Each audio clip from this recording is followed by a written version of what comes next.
A distressed daughter would make a harrowing phone call to the police. This is Lieutenant Heverly. Can I help you?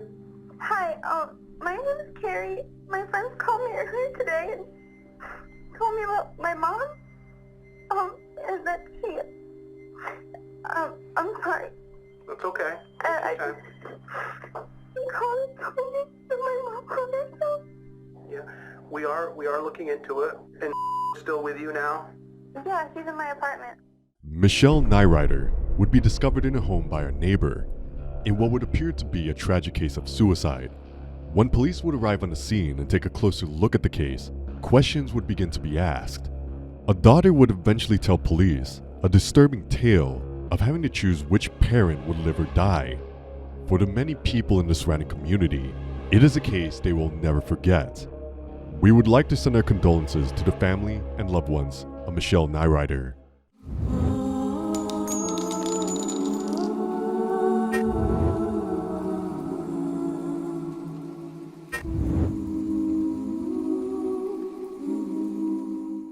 Michelle Nyrider was the mother of 3 children and lived in Corning, a historic town about 250 miles upstate of New York.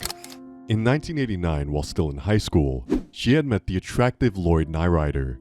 The two were instantly attracted and would start a relationship. Such was their attraction that they would marry each other only months after graduating.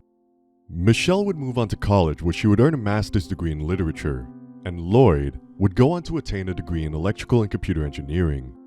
The two would move into a house in Corning that was previously occupied by farmers. It was a small house, but perfect for the couple. Michelle would fall pregnant 3 times, giving birth to 3 lovely daughters. She would devote her time to caring for the children, putting her career on hold in the process. Life seemed to be perfect for the family. At least, that's what it looked like from the outside. Behind closed doors, Lloyd was an abusive and controlling partner. He would also extend this behavior to his children, belittling them and demanding their adoration. And it would work. The children idolized him like he was a cult leader. Whenever they stepped out of line, he would be quick to make sure they never crossed him, emotionally and physically abusing them if they even tried. The children adored him and feared him at the same time. They didn't share the same emotions with their mother, whom Lloyd would constantly try and turn the children against. Whenever a problem arose in a family, it would always be Michelle's fault. And Lloyd would make a point to let the children know it was her fault, and that she was a terrible mother. While he had the following of his children, he just seemed to want to push Michelle further and further away. In 2008, the financial crisis hit, and Lloyd was terminated from his employment. He would end up accepting a job out of state in New Jersey, where he was away from the family. Michelle would finally make the decision to file for divorce. Her eldest daughter would choose to go and live with her father, while her other 2 daughters would stay with her in Corning. She would eventually sell the farm property and move into another house. Michelle was hoping to start a new chapter in her life. It wasn't long, however, before the relationship between her and her middle daughter, Carrie, would become broken beyond repair. Lloyd would initiate a legal case against Michelle in an attempt to get full custody of the children. After 26 filings, his claim would eventually be thrown out of court after he failed to make an appearance. Michelle was over the moon, as her children were everything to her, and she would take them out for the day, taking a video of the children having fun. In the late afternoon of August 28, 2017, a neighbor would knock on the door to speak with Michelle. Receiving no answer, he would peer through the glass and look into the home. There appeared to be a shadowy figure of a woman in the darkness, just standing there staring back at them, not moving. The neighbor would call out to Michelle, but she wouldn't move, and would get no reply. Gravely concerned for Michelle, he would contact 911 and report the odd behavior. She's motionless, and I'm concerned. So she's just standing there not moving? Kind of hard to tell, it's dark. Police would arrive on scene and discover the motionless body of Michelle Nyrider at the bottom of the set of stairs with a rope around her neck. Authorities were no strangers to this residence. Screaming and arguing was heard regularly, and over a dozen 911 calls has been made from this house in the past 2 years. While no suicide note was found, it appeared like this was an open and shut case. Maybe Michelle had finally had enough and decided to end it all. or had something more sinister happened? Police would get in contact with Michelle's ex-husband Lloyd, who explained that he was in California at the time for a job interview. They would eventually meet up to ask him a few questions, and he would make some claims about her behavior. I know of that from past behaviors, that there was an occasion where Michelle was having a tantrum, that she would open the door and scream things down the stairs and then slam her bedroom door, and did that so many times.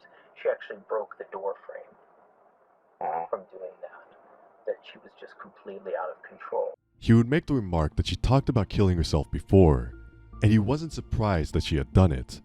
Lloyd would claim she was emotionally unstable, even going so far as to say that she had tried to kill their daughter Carrie by attempting to reverse over her in the driveway. Officers would immediately begin to notice details at the scene that were inconsistent with a suicide. In Michelle's bedroom, her mattress had been separated from the bed frame, indicating a possible struggle took place there. Michelle also had ligature marks below her lip, almost as if someone had been trying to strangle her, but the rope had been caught on her face. There were also scratches observed around her neck that appeared as if Michelle had been grabbing at the noose desperately in her last moments alive. While investigators were still combing the house for more details, 911 dispatchers would receive this phone call from Michelle's daughter Carrie. This is Lieutenant Heverly. Can I help you? Hi, my name is Carrie. My friends called me earlier today and told me about my mom. And that she, I'm sorry. That's okay. I Take your time. called and told me that my mom killed herself. Yeah, we are looking into it. And still with you now? Yeah, she's in my apartment. Carrie had recently moved from her mother's house into the Rochester Institute of Technology, where she was studying. A family friend had notified her that her mother was dead, prompting the phone call to the police. The phone call was interesting because you had what sounded like a genuinely concerned 19-year-old asking about their mother, but then when asked about her sister, her demeanor would instantly change. She called and told me that my mom killed herself. Yeah, we are looking into it. And still with you now? Yeah, she's in my apartment. Police would question Carrie, who would claim that she had been at her mother's house the night she had died. Her and her mother Michelle got into a heated argument, and she stormed out of the house, taking her younger 14-year-old sister with her, who had been seen sleeping downstairs. She did make the remark that when she had left, she heard screams from her mother almost like she was being attacked, but ignored it. Her sister would back up Carrie's story. Things were beginning to unfold, and the likelihood of this being a homicide were increasing.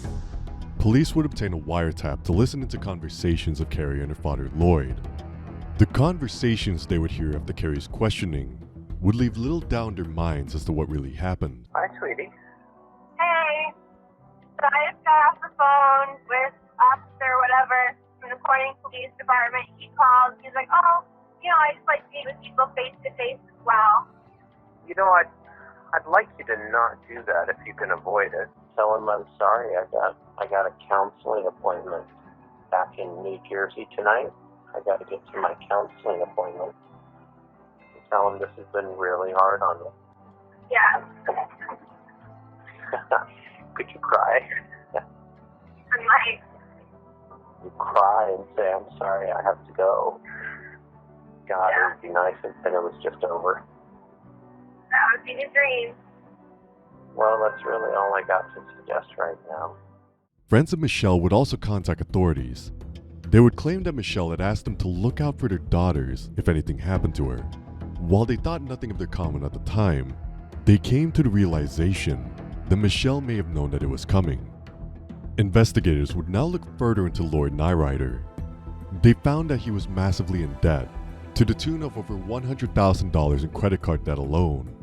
Only days after Michelle had died, he would lodge the paperwork to try and claim a $250,000 life insurance policy, and immediately after that, would travel to the family court to terminate his child support payments.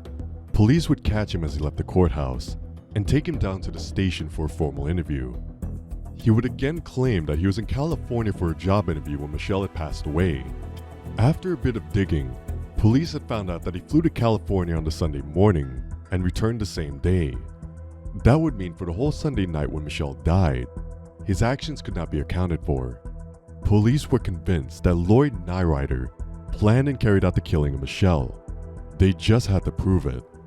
They would again bring him in, and also Carrie and interview them at the same time, so they wouldn't have a chance to get their stories to match. Lloyd would adamantly deny any involvement in the crime, and would not change his story, even agreeing to return and take a polygraph, which he failed to show up for. Carrie, on the other hand, would eventually fold under the weight of police pressure. She would go on to tell police that her father Lloyd had told her that he was so far in debt and couldn't get out, so he was going to kill himself. He said the only other option was to kill her mother Michelle, so he didn't have to pay child support, and he could also claim the $250,000 of life insurance. That he was gonna kill himself, but he brought up that there was this other option kind of thing, where he wanted to kill my mom. Carrie was put in a situation of having to choose which parent would live and which one would die. She would choose her father's side, and they would devise a plan to kill Michelle and make it look like a suicide. The plan consisted of Lloyd shoving a towel in Michelle's mouth to muffle her screams while he strangled her. Carrie would stay downstairs with his sister and prevent her from going upstairs. With their plan made, Carrie would pick her father up and take him to her mother's home. She would disable the security system and give him access. Lloyd would sneak upstairs to Michelle's bedroom while she was asleep and set upon her, rope in hand. He would carry out a vicious attack. With Carrie recounting, she heard her mother yelling, "Why are you here? What are you doing?" before the room fell silent. The commotion would wake up Carrie's 14-year-old sister, whom she would take to her car to avoid her seeing the grisly scene. After the confession, troopers would gain an arrest warrant for Lloyd. Tracing his phone to a nearby garage, they would encounter him on the roof of a 5-story structure, threatening to jump. After a 90-minute standoff, a trooper who was an ex-footballer would tackle him to the ground and promptly arrest him. Lloyd and Carrie were both arrested and charged for the murder of Michelle Nyrider. Amazingly, they both pled not guilty. 2 weeks had passed since they were charged, and Carrie was not liking the inside of a prison cell. She would bargain with police and testify against her father for a lesser charge of second-degree murder. As a part of this deal, she had to divulge all of the terrifying details of the crime. One thing she admitted to was going upstairs after her father had killed Michelle, helping to move her body to the stairs and throw it over the rail with a noose around her neck. The evidence against Lloyd was overwhelming, with his DNA found in Michelle's clothing, and now the testimony of his daughter against him. Attempting to avoid a death sentence, he would change his plea to guilty. In a last-ditch effort to protect his daughter, he would say he coerced Carrie into helping carry out his evil plan, or he would kill himself. On December 4, 2018, he was sentenced to life in prison, without the possibility of parole. Now it was Carrie's turn to face punishment for her crime. Her defense team became aware of a folder Michelle had kept, documenting the abuse that Lloyd had subjected herself and her daughters to over the years. Because of this, the court would agree that Carrie was a victim of enduring an extreme manipulation and had been brainwashed from a young age by Lloyd. The second-degree murder charge was downgraded to second-degree manslaughter. Astonishingly, Carrie would only be sentenced to 1 to 3 years in prison. She was paroled on January 16, 2020, under supervision, but continues to lead a relatively normal life. This case raises many questions about the effect of emotional and physical abuse and manipulation in making people perform certain acts. Do you think the sentence Carrie received was fair? Tell us what you think in the comments below. And that wraps up today's case. Thanks for watching. If you enjoyed the video, then check out one of these 2 other videos on screen that you may find interesting. We look forward to bringing you another worst case very soon.